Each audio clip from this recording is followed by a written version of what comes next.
फ़हम दीन course का आज हमारा 14वां सबक है। आज इंशाल्लाह हम क़ज़ा नमाज और मुसाफिर की नमाज के हवाले से पढ़ेंगे। आका अलैहिस्सलातु वस्सलाम ने इरशाद फरमाया कि जो बंदा जानबूझकर बग़ैर किसी उज़्र शरई के एक नमाज छोड़ता है, उस बंदे का नाम उस जहन्नम के दरवाज़े पर लिख दिया जाता है जिस जहन्नम में उस बंदे ने दाखिल होना है, सिर्फ एक नमाज जानबूझकर छोड़ देने की वजह से। दूसरी हदीस मुबारका है, सरकार अलैहिस्सलातु वस्सलाम ने इरशाद फरमाया कि जहन्नम में एक वादी है जिसका नाम है वैल। वैल नाम की जहन्नम में एक वादी है। फरमाया कि अगर उस वैल वादी के अंदर दुनिया के बड़े बड़े जो पहाड़ हैं, दुनिया में आपने देखा नहीं कितने कितने बड़े पहाड़ होते हैं जिनकी लंबाई का चौड़ाई का पता ही नहीं होता। फरमाया कि अगर इन पहाड़ों को उस वैल वादी के अंदर दाखिल कर दिया जाए तो फरमाया उसकी गर्मी की शिद्दत की वजह से ये पहाड़ भी पिघल जाएं। फरमाया उस वैल वादी में उन लोगों को दाखिल किया जाएगा रोज़ माशर जो लोग अपनी नमाजों में सुस्ती करते हैं और नमाज को कज़ा कर कर पढ़ते हैं। ये उन लोगों का हशर है जो कज़ा करके पढ़ लेते हैं।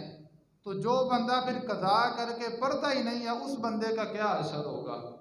तो दीदाने गिरामी, नमाज की जो पाबंदी है ये लाजमी करनी चाहिए, नमाज तर्क नहीं करनी चाहिए। सबसे पहले कज़ा नमाज के हवाले से हम कुछ गुफ्तगू करते हैं।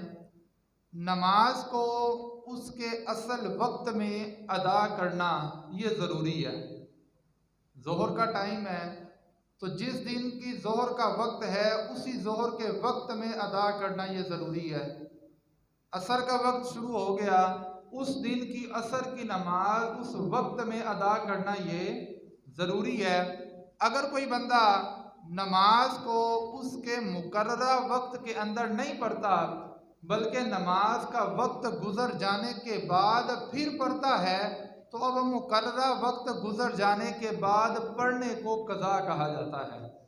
अब कज़ा नमाज पढ़ने का तरीक़ाकार ये है कि जब हमने किसी भी नमाज को कज़ा करना है तो कज़ा में सिर्फ हमने फ़राइज़ पढ़ने हैं और वाजिबात पढ़ने हैं। फजर की नमाज जब हमने कज़ा करनी है तो सिर्फ फजर के 2 फ़र्ज़ हमने पढ़ने हैं। इसी तरह जब ज़ोहर की नमाज हमने कज़ा पढ़नी है तो सिर्फ 4 फ़र्ज़ हमने पढ़ने हैं। असर की नमाज जब कज़ा पढ़नी है तो सिर्फ 4 फ़र्ज़ पढ़ने हैं। मगरिब की नमाज जब कज़ा पढ़नी है तो सिर्फ 3 फ़र्ज़ पढ़ने हैं। इशा की नमाज जब कज़ा पढ़नी है तो 4 फ़र्ज़ पढ़ने हैं और साथ 3 वितर पढ़ने हैं। ये है नमाज को कज़ा करने का तरीका। सुन्नत और नफल कज़ा नमाज में नहीं पढ़े जाते, सिर्फ फ़राइज़ हमने पढ़ने हैं और वाजिब पढ़ना है, वितर वाजिब है पढ़ना। इस वजह से जब इशा की नमाज की हमने कज़ा करनी है तो साथ में हमने वितर भी अदा करने हैं। ये है कज़ा नमाज पढ़ने का तरीका। अब अगर कोई बंदा फजर की नमाज किसी दिन की रह जाती है किसी बंदे की, तो अब उसके पढ़ने का तरीका ये होता है कि अगर वो बंदा उस दिन ज़वाल के वक्त से पहले पहले पढ़ता है तो इस सूरत में उस दिन की जो सुन्नतें हैं वो भी पढ़ सकता है। लेकिन अगर एक दिन गुजर गया तो इस सूरत में फिर सुन्नतों की कज़ा नहीं है, सिर्फ फजर की हमने सिर्फ उसके फ़र्ज़ ही पढ़ने हैं। अब कज़ा नमाज में 2 तरह के लोग हैं। एक वो शख्स है जिसकी ज़िंदगी में मुतअद्दिद नमाज़ें कज़ा हुई हैं, जिसे पता ही नहीं है कि मैंने ज़िंदगी में अपनी कितनी नमाज़ें कज़ा की हैं। जबकि दूसरा वो शख्स है जो साहिब तरतीब है। साहिब तरतीब उस शख्स को कहा जाता है कि बालिग होने के बाद जिस बंदे की 6 नमाज़ें कज़ा ना हुई हों, साहिब तरतीब किस शख्स को कहा जाता है कि जब से वो बंदा बालिग हुआ है उस वक़्त से लेकर अब तक उस बंदे की लगातार 6 नमाजें कज़ा ना हुई हों, उस बंदे को साहिब तरतीब कहा जाता है। अब साहिब तरतीब शख्स के लिए हुक्म ये है कि अगर उसकी कोई नमाज रह जाती है, मसलन 1 नमाज रह गई या 2 नमाजें रह गई या 3 नमाजें रह गई, तो अब उसे हुक्म है कि मिसाल के तौर पर उसकी 3 नमाजें रह गई हैं, ज़ोहर असर मगरिब, और वो बंदा साहिब तरतीब है, उस बंदे को हुक्म है कि वो बंदा पहले ज़ोहर पढ़े, फिर असर पढ़े, फिर मगरिब पढ़े। जिस तरतीब के साथ उस बंदे की नमाजें कज़ा हुई हैं, उसी तरतीब के साथ वो बंदा नमाजें पढ़ेगा। लेकिन अगर कोई बंदा साहिब तरतीब नहीं है, यानी जिसे पता ही नहीं है कि मेरी ज़िंदगी में कितनी नमाजें कज़ा हुई हैं, बेशुमार नमाजें कज़ा हो गई हैं, तो इस सूरत में ये हुक्म नहीं है कि वो बंदा तरतीब के साथ नमाज कज़ा करे, पहले फजर, फिर ज़ोहर, फिर असर, फिर मगरिब, फिर इशा। उसके लिए ये हुक्म नहीं है। अगर वो चाहे किसी एक वक्त में 10 नमाजें भी कज़ा कर सकता है। मिसाल के तौर पर ज़ोहर का वक़्त है, वो नमाज पढ़ना शुरू हुआ, अब कज़ा नमाज पढ़ना चाहता है, तो ज़ोहर के वक्त में अगर चाहे तो 10 ज़ोहर की नमाजें कज़ा करके वो पढ़ सकता है। अगर चाहे तो ज़ोहर के वक्त में असर की 10 नमाजें कज़ा करके वो पढ़ सकता है। मगरिब की पढ़ना चाहे मगरिब की 10 नमाजें कज़ा करके वो पढ़ सकता है। तो जो बंदा साहिब तरतीब नहीं है, उस बंदे पर लाजिम नहीं है कि वो तरतीब बरकरार रखे, यानी कि पहले ज़ोहर, फिर असर, फिर मगरिब, फिर इशा। वो जिस वक्त में जो नमाज भी चाहे वो कज़ा कर सकता है। अब बाद दोस्तों के ज़हन में ये भी सवाल होता है कि जी ज़ोहर के वक्त में हम असर की नमाज कज़ा कर सकते हैं या नहीं, या असर के वक्त में मगरिब की, इशा की नमाज कज़ा कर सकते हैं या नहीं। अज़ीज़ान गिरामी, 3 औकात मकरूहा जो बतलाए थे पहले, जब नमाज के मकरूहात औकात बतलाए गए थे तो बताया था कि 3 ऐसे औकात हैं कि जिनमें कोई भी नमाज पढ़ना ये दुरुस्त नहीं है। उन 3 औकात के अलावा जिस वक्त में चाहे जो नमाज चाहे हम कज़ा कर सकते हैं। इसकी पाबंदी नहीं है कि ज़ोहर के वक्त में ज़ोहर ही कज़ा करनी है, असर के वक्त में असर ही कज़ा करनी है, मगरिब के वक्त में मगरिब ही कज़ा करनी है। ये ज़रूरी नहीं है। एक नमाज के वक्त में हम दूसरी नमाज कज़ा करके ये पढ़ सकते हैं, इस चीज़ में अब कोई पाबंदी नहीं है। अगर मुतअद्दिद नमाजें हमारी रह चुकी हैं, अब हमें पता नहीं है कि कितनी नमाजें हैं, तो अब इस सूरत में हुक्म ये होता है कि वो बंदा हिसाब लगाए कि कब वो बंदा बालिग हुआ था। वो बंदा क्या करेगा, हिसाब लगाएगा कि मैं बालिग किस वक़्त हुआ था, किस उम्र में मैं बालिग हुआ था। अब उस वक़्त से लेकर अब वो शख्स जिस उम्र में है, अब वो अंदाज़न या हिसाब लगा लेगा कि यार जब से मैं बालिग हुआ हूँ, मेरी 1 साल की नमाज़ें टोटल कज़ा हुई होंगी, या 2 साल की टोटल नमाज़ें कज़ा हुई होंगी, या 3 साल की टोटल नमाज़ें कज़ा हुई होंगी। तो जितने सालों की वो बंदा अंदाज़ा लगाएगा कि इतनी नमाज़ें कज़ा हुई होंगी, तो इस हिसाब से वो बंदा कज़ा नमाज़ें अपनी अदा करेगा। उसके बाद कज़ा नमाज जब हमने अदा करनी है तो उसमें नियत हम क्या करेंगे।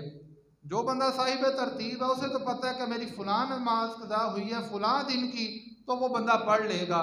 अब जिस बंदे की कई नमाजें कज़ा हो चुकी हैं, अब वो बंदा नियत ये करेगा कि जब उसने कहना है कि जी 2 रकात नमाज फजर मिसाल के तौर पर, अब उसे पता नहीं है किस दिन की नमाज है, तो वो ये नियत करेगा कि जो सबसे पहली मेरी फजर की नमाज कज़ा हुई थी मैं वो पढ़ रहा हूँ, या जो सबसे आखिर में मेरी नमाज कज़ा हुई थी मैं वो पढ़ रहा हूँ। जब एक दिन वो पढ़ लेगा सबसे आखिर, वो तो अदा हो गई।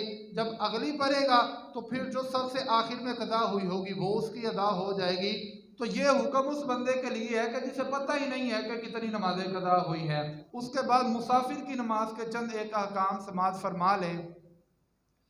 जो बंदा शरई मुसाफिर होता है उस बंदे पर नमाज की तखफीफ हो जाती है, नमाज की कसर हो जाती है, नमाज उस बंदे पर कम हो जाती है। शरई सफ़र सबसे पहले पता होना चाहिए यह कितना है। अगर किसी बंदे ने सफ़र का इरादा किया, सफ़र पर निकला, अब उसकी मुसाफत इतनी है जो 57 मील है या 92 किलोमीटर है, उस बंदे के लिए हुक्म ये है कि वो बंदा कसर नमाज पढ़ेगा। कसर नमाज का माना ये है कि जो 4 रकत वाली नमाज है हमने उसे 2 पढ़ने हैं। फजर के तो पहले ही 2 फ़र्ज हैं, फजर में कसर नहीं है, फजर के 2 फ़र्ज ही पढ़ने पड़ेंगे, ज़ोहर की नमाज, असर की नमाज और इशा की नमाज। इन तमाम 3 नमाजों के अंदर हमने 4 फ़र्ज को 2 फ़र्ज करके हमने पढ़ना है। अब रोज़े का हुक्म ये है कि अगर किसी बंदे ने सफ़र पर जाना है तो रोज़े का हुक्म ये है कि इजाज़त है उस बंदे को, चाहे तो रोज़ा रख ले चाहे तो रोज़ा ना रखे, इजाज़त है। लेकिन कुरान ने फरमाया कि अगर सफ़र की हालत में भी रोज़ा रख लोगे तो ये तुम्हारे लिए बेहतर है। लेकिन नमाज में हुक्म ये है कि जो बंदा सफ़र पर गया है, जब बंदा मुसाफिर हो गया है, अब मुसाफिर बंदा ये नहीं कर सकता कि यार मैं अगरचे सफ़र पर गया हूँ तो मैं 2 की बजाय 4 फ़र्ज पढ़ लेता हूँ, मेरे पास वक्त है, मैं 2 की बजाय 4 फ़र्ज पढ़ लेता हूँ। मुसाफिर को ये इजाज़त नहीं है। जो बंदा सफ़र पर गया है उस बंदे पर लाजिम है कि वो 4 की बजाय 2 फ़र्ज अदा करे। अब जो बंदा सफ़र पर गया, 92 किलोमीटर सफ़र का इरादा है उसका, अब दूसरी शर्त इसमें ये है कि 92 किलोमीटर सफ़र का इरादा भी है और 15 दिन से कम वहाँ पर ठहरने का इरादा है। कोई बंदा किसी गांव देहात वगैरह गया, किसी के पास या किसी काम से गया किसी जगह पर है, 92 किलोमीटर सफ़र है उसका, लेकिन उसका 15 दिन से ज़्यादा ठहरने का वहाँ पर इरादा है, तो इस सूरत में हुक्म ये होगा कि जब तक वो बंदा सफ़र में है, रास्ते में है, उस वक़्त तो वो बंदा कसर करके नमाज पढ़ेगा। लेकिन जब वो अपनी मंजिल मकसूद पर पहुँच गया, चूँकि 15 दिन से ज़्यादा का वहाँ पर ठहरने का इरादा है, तो इस सूरत में जब वो बंदा अपनी मंजिल पर पहुंच जाएगा तो वहां पर जाकर वो बंदा कसर नहीं करेगा बल्कि मुकम्मल नमाज अदा करेगा। लेकिन अगर 15 दिन से कम ठहरने का वहां पर इरादा है तो इस सूरत में उस बंदे को इजाज़त है कि वो बंदा 4 की बजाय 2 रकात नमाज अदा करेगा। अब एक बंदा सफ़र पर गया, रास्ते में उसे वक्त मिल गया, तो वो बंदा किसी मुकीम इमाम के पीछे नमाज पढ़ता है, किसी ऐसे नमाज के इमाम के पीछे नमाज पढ़ता है जो वहाँ का रईसी है, उसने 4 रकत ही अपनी पढ़नी है। तो इस सूरत में हुक्म ये है कि मुसाफिर अगर मुकीम इमाम के पीछे नमाज पढ़ेगा तो इस सूरत में 2 रकत नहीं पढ़ेगा बल्कि 4 रकत ही पढ़ेगा।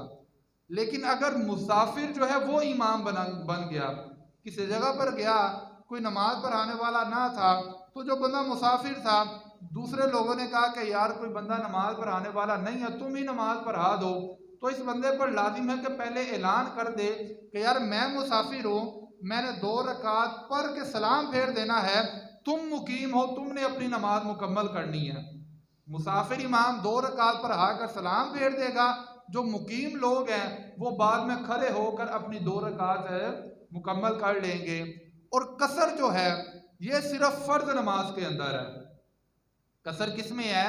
फ़र्ज नमाज के अंदर। सुन्नतों में, नफलों में कसर नहीं है। अगर हम सफ़र पर गए हैं, हमारे पास वक्त मौजूद है, सुन्नतें पढ़ेंगे तो सुन्नतें जो 4 हैं वो 4 ही पढ़ेंगे, जो 2 हैं वो 2 ही पढ़ेंगे।